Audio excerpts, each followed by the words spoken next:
Good morning students, स्वागत है आप सभी का हमारे यूट्यूब चैनल पर जिसका नाम है सौरभ क्लासेस फॉर हिस्ट्री। मैं सौरभ आप सभी के सामने उपस्थित हूँ एक नए क्लास के साथ। आज मैं एमए सेमेस्टर सेकंड के सब्जेक्ट कोड CC4 जिसमें हिस्ट्री ऑफ झारखंड पढ़ना है, इसके यूनिट 4 के सेक्शन डी जिसमें द 1857 अपराइजिंग्स इन झारखंड अर्थात 1857 के विद्रोह और झारखंड, इस विषय में पढ़ना है। तो इस विषय से हमारे समक्ष दो प्रश्न उभर कर सामने आते हैं। सबसे पहला जो हमारा प्रश्न होगा इस विषय से वह होगा 1857 के विद्रोह का स्वरूप झारखंड के संदर्भ में, और दूसरा होगा कि झारखंड में 1857 के विद्रोह के कारण एवं परिणाम। तो अभी हम इस क्लास में 1857 के झारखंड में 1857 के विद्रोह के स्वरूप की चर्चा करेंगे। तो चलिए बिना समय गवाए हम अपने इस विषय को प्रारंभ करते हैं। 1857 का विद्रोह आधुनिक भारतीय इतिहास में अत्यंत ही महत्वपूर्ण स्थान रखता है। झारखंड प्रदेश भी इसके प्रभाव से अछूता नहीं रहा। झारखंड में 1857 के विद्रोह के संदर्भ में, विद्रोह के स्वरूप के संदर्भ में कई विद्वानों ने अपने विचार प्रस्तुत किए हैं। साम्राज्यवादी इतिहासकारों ने जहां एक और इसे मात्र सैनिक विद्रोह बताया, वहीं दूसरी ओर राष्ट्रवादी इतिहासकारों ने इसे राष्ट्रीय स्वतंत्रता संग्राम कहकर संबोधित किया है। ब्रिटिश इतिहासकारों में के मेल्सन, ट्रेवेलियन, होल्म्स जैसे इतिहासकार हैं जो कि साम्राज्य के प्राकृतिक पक्षपाती थे। इन्होंने इसे केवल सैनिक विद्रोह की संज्ञा दी है जो सिर्फ सेना तक सीमित था और जनसाधारण का समर्थन प्राप्त नहीं था। समकालीन कुछ भारतीय विचारकों जिसमें जीवनलाल, दुर्गादास, अहमद खां ने भी इसे सिपाही विद्रोह की ही संज्ञा दी है। अन्य लोगों ने इसे ईसाइयों के विरुद्ध धार्मिक युद्ध की संज्ञा दी अथवा श्वेत एवं कालों के बीच सर्वश्रेष्ठता के लिए संघर्ष बताया। कुछ इतिहासकारों ने इसे अंग्रेजी सत्ता उखाड़ फेंकने के लिए हिंदू मुस्लिम षड्यंत्र का नाम दिया, लेकिन राष्ट्रवादी इतिहासकारों ने इसे सुनियोजित राष्ट्रीय आंदोलन से संबोधित किया है। सर जॉन लॉरेंस और सिले के अनुसार यह केवल सैनिक विद्रोह था, अन्य कुछ भी नहीं। सिले के अनुसार 1857 का विद्रोह पूर्णतः देशभक्ति रहित और स्वार्थी सैनिक विद्रोह था जिसमें ना कोई स्थानीय नेतृत्व था और ना ही इसे सर्वसाधारण का समर्थन प्राप्त था। परंतु यह व्याख्या ठीक नहीं है। निसंदेह यह एक सैनिक विद्रोह के रूप में आरंभ हुआ था, परंतु सभी स्थानों पर यह सेना तक सीमित न रहा और सभी सेनाओं ने भी विद्रोह में भाग नहीं लिया था। सभी सेनाओं ने भाग नहीं लिया था। सेना का कुछ भाग सरकार की ओर से लड़ा था। विद्रोही जनता के प्रत्येक वर्ग से आए थे। बंगाल के लेफ्टिनेंट गवर्नर फ्रेडरिक हॉलिडे ने लिखा है कि जिन लोगों ने विद्रोहियों का साथ दिया वे ना तो संबंधी थे और ना ही निकट के लोग। विद्रोह में शामिल हुए या तो वे चोर थे अथवा लुटेरे जो पर्याप्त अराजकता का लाभ उठाना चाहते थे। लेकिन यह व्याख्या भी ठीक एवं पक्षपातपूर्ण है, ठीक नहीं है। वस्तुतः झारखंड में यह आंदोलन राष्ट्रीय स्वरूप ग्रहण कर लिया। इस क्षेत्र के इतिहास में पहली बार अधिकांश जमींदारों ने सरकार के विरुद्ध सामान्य जन का साथ दिया। विद्रोह के लिए दंडित लोगों की सूची यह सिद्ध करती है कि इस विद्रोह ने समाज के सभी वर्ग को प्रभावित किया और केवल सैनिकों तक सीमित न रहा। रीस महोदय ने कथन दिया है कि यह धर्मांधों का ईसाइयों के विरुद्ध युद्ध था। यह भी कठिन लगता है। विद्रोह की गर्मी में भिन्न भिन्न धर्मों के नैतिक नियमों का लड़ने वालों पर कोई नियंत्रण नहीं रहा। दोनों दलों ने अपनी अपनी जातियों को छुपाने के लिए धर्म ग्रंथों का आश्रय लिया। ना ही यह जातियों का युद्ध था। यह सत्य है कि इस विद्रोह में श्वेत अथवा अंग्रेज एक और थे, लेकिन सभी काले अथवा भारतीय दूसरी ओर नहीं थे। कंपनी की सेना में भारतीय सैनिकों की संख्या काफी अधिक थी, जिन्होंने विद्रोह को दबाने में महत्वपूर्ण भूमिका निभाई।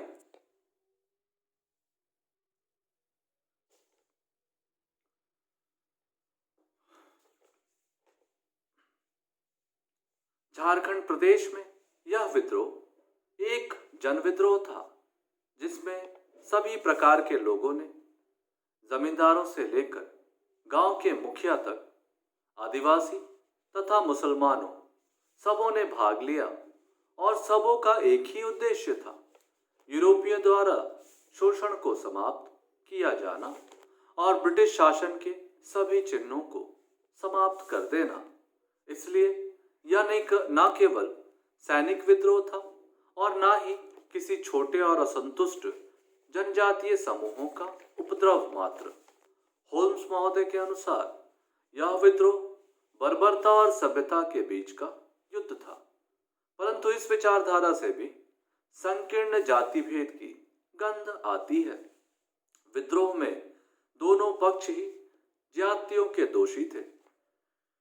यदि झारखंड के कुछ प्रदेशों में सैनिक, ब्रिटिश अधिकारियों, स्त्रियों एवं बच्चों की हत्या कर दी गई थी, तो अंग्रेजों ने भी इस प्रदेश के अनेक स्थानों पर झारखंडियों की बहनों और बच्चों की इज्जत के साथ खिलवाड़ किया, जो कि इससे ज्यादा बर्बर एवं जघन्य अपराध थे। वास्तव में दोनों ओर से प्रतिशोध की भावना ने मनुष्य को अभिभूत कर दिया था।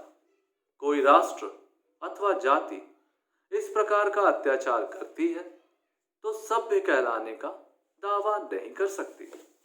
झारखंड प्रदेश में तत्काल पदस्थापित पदाधिकारियों, जिसमें डाल्टन, नीब, डेविस तथा अन्य के अनुसार छोटा नागपुर के लोगों ने इस विद्रोह में बढ़ चढ़कर हिस्सा लिया था। यहाँ के निवासी प्रत्यक्ष एवं अप्रत्यक्ष दोनों तरह से विद्रोह के समर्थन में थे। सरकार द्वारा विद्रोही नेताओं को पकड़वाने के लिए अच्छे इनामों की भी घोषणा की गई थी, लेकिन इनाम के लालच में बहुत कम लोगों ने विद्रोहियों के साथ विश्वासघात किया। कैप्टन डाल्टन ने स्वयं स्वीकार किया है कि किसी भी व्यक्ति की इनाम की घोषणा का प्रभाव नहीं पड़ा। यह सत्य है कि कई विद्रोही पकड़े गए थे, लेकिन वे लोग जनता द्वारा नहीं बल्कि सैनिकों या पुलिस द्वारा पकड़े गए थे। कई लोगों ने लूटपाट, आगजनी और विद्रोहियों द्वारा कई सफल हमले इस बात के प्रमाण थे कि सब लोग विद्रोहियों के पक्ष में थे। प्रसिद्ध इतिहासकार एस.बी. चौधरी ने लिखा है कि प्रत्येक वर्ग के लोगों पर सरकार संदेह कर रही थी, क्योंकि अधिकारियों ने देखा कि यह एक जन आंदोलन था जिसे दबाने उनके लिए काफी जरूरी था। अधिकारी वर्ग ने साधुओं, घुमक्कड़ों और वैसे लोगों पर भी नजर रखी थी जो विद्रोहियों के लिए जासूस अथवा संपर्क सूत्र हो सकते थे। छिपाई हुई चिट्ठियों के लिए ऐसे लोगों के कपड़ों के अतिरिक्त जूते और छड़ियों की भी तलाशी ली जाती थी। इतिहासकार पी.सी. राय चौधरी ने ठीक ही लिखा है, यदि यह विद्रोह भी था तो यह जन समर्थन पर आधारित विद्रोह था। स्वयं जी.बी. मालसेन ने यह स्वीकार किया है कि विद्रोह के आरंभ से अंत तक छोटा नागपुर देश के हृदय का रिश्ता घाव बनता रहा। हॉलिडे के अनुसार विद्रोह की संपूर्ण अवधि में झारखंड चिंता और बेबसी कभी कभी असुविधा और कठिनाई एक समय तो वास्तविक खतरे का कारण बना रहा। डिज़रायली, जो इंग्लैंड में समकालीन रूढ़िवादी दल के प्रमुख नेता थे, उन्होंने भी इसे एक राष्ट्रीय विद्रोह कहा है। उनका विचार था कि यह विद्रोह आकस्मिक प्रेरणा नहीं, अपितु एक सचेत संयोग का परिणाम था और वह एक सुनियोजित और संगठित प्रयत्नों का परिणाम था जो अवसर की प्रतीक्षा में थे। वीर सावरकर ने भी इसे सुनियोजित स्वतंत्रता संग्राम की संज्ञा दी है और यह सिद्ध करने का प्रयत्न किया है कि 1826-27, 1831-32, 1848, 1855-56 के विद्रोह तो 1857 के विद्रोह के पूर्व के पूर्वाभ्यास थे। दो आधुनिक विशिष्ट भारतीय इतिहासकार मजुमदार और डॉक्टर सेन ने समस्त उपलब्ध राजकीय तथा अराजकीय आलेखों का विस्तृत अध्ययन किया है। 1857 के विद्रोह की घटनाओं पर दोनों विद्वानों में मतभेद भी हैं, परंतु दोनों इस बात से सहमत हैं कि 1857 का विद्रोह सचेत योजनाओं का परिणाम नहीं था और न ही इसके पीछे कुशल और सिद्धहस्त व्यक्ति था। दोनों विद्वान इस तथ्य को भी स्वीकार करते हैं कि 19वीं शताब्दी के मध्य में भारतीय राष्ट्रीयता भ्रूणावस्था में थी। डॉक्टर सेन का मत है कि 19वीं शताब्दी के पूर्वार्ध में भारत केवल एक भौगोलिक कथन नहीं था। 1857 में बंगालियों, पंजाबियों, महाराष्ट्रियों, मद्रासियों ने भी कभी अनुभव नहीं किया कि वे एक राष्ट्र के सदस्य हैं। इनके कोई राष्ट्रीय नेता नहीं थे। इनके नेताओं ने आपसी द्वेष, ईर्ष्या, कलह की भावना थी, जिसके कारण वे लगातार एक दूसरे के विरुद्ध षड्यंत्र कर रहे थे। जनसाधारण भी अच्छी स्थिति में नहीं थे। इनकी बहुसंख्यक जनता तटस्थ और उदासीन रही। राष्ट्रवाद को हम जिस अर्थ में आज लेते हैं, उस समय तक यह देश में नहीं आई थी, इसलिए इसे राष्ट्रीय आंदोलन कहना ठीक नहीं है।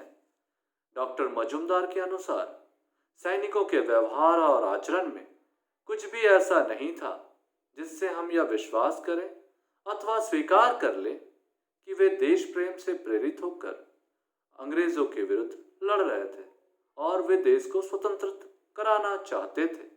इसके अतिरिक्त मजुमदार ने एक और तथ्य पर ध्यान दिलाते हैं कि इस विद्रोह का राष्ट्रीय महत्व अप्रत्यक्ष और उत्तरकालिक था। वे लिखते हैं कि यह कहा जाता है कि जूलियस सीजर जीवित के स्थान पर मरा हुआ अधिक शक्तिशाली था। यही बात 1857 के विद्रोह में भी कही जा सकती है। इसका वास्तविक स्वरूप कुछ भी क्यों ना हो, शीघ्र ही यह भारत में अंग्रेजी सत्ता के लिए चुनौती बन गया। अब इन स्वरूपों पर विभिन्न विद्वानों के मतों को देखने के बाद जब हम इसका मूल्यांकन करते हैं तो हम पाते हैं कि उपरोक्त विद्वानों के विचारों का सूक्ष्म विश्लेषण करने पर 1857 के विद्रोह के स्वरूप के विषय में हम देखते हैं कि सभी इतिहासकार एक मत नहीं है। इस विद्रोह ने झारखंड को ही नहीं बल्कि पूरे भारतवर्ष को एक राष्ट्रीय प्रेरणा दी। इस विद्रोह के द्वारा पहली बार भारतीय एकता एवं भाईचारे की मिसाल देखने को मिलती है। जहां तक झारखंड का सवाल है, यह सही है कि यह सर्वत्र विद्रोह की व्यापकता एक जैसी नहीं देखी गई। झारखंड के सिंहभूम में विद्रोह का स्वरूप सर्वाधिक उग्र था। हजारीबाग में यह मुख्यतः सिपाही विद्रोह मात्र था, लेकिन मानभूम, पलामू, आधुनिक रांची के क्षेत्रों में विद्रोह ने जन विद्रोह का रूप ग्रहण कर लिया था। समाज के विभिन्न वर्गों ने एकजुट होकर ब्रिटिश शासन को उखाड़ फेंकने का संकल्प लिया था। छोटा नागपुर में यह विद्रोह नागरिकों के सहयोग यह असहयोग के बिना भी मात्र सिपाही विद्रोह नहीं था, बल्कि यहाँ के विद्रोह में जनसाधारण ने अपने पारंपरिक नेताओं, जमींदारों तथा जागीरदारों के नेतृत्व में सरकार के खिलाफ शस्त्र उठाया था। इस प्रकार से हम इस विषय को यहाँ समाप्त करेंगे। हमें उम्मीद है कि 1857 के सिपाही विद्रोह के स्वरूप पर आप इसे अच्छे से समझ गए होंगे। इसी से संबंधित एक और प्रश्न हमारे समक्ष उभरते हैं कि 1857 झारखंड में 1857 के विद्रोह के कारण एवं परिणाम, इसकी चर्चा हम अगले क्लास में जरूर करेंगे। तो आज के लिए बस इतना ही। हम पुनः मिलेंगे आपसे अगले क्लास में अगले विषय के साथ। तब तक के लिए धन्यवाद।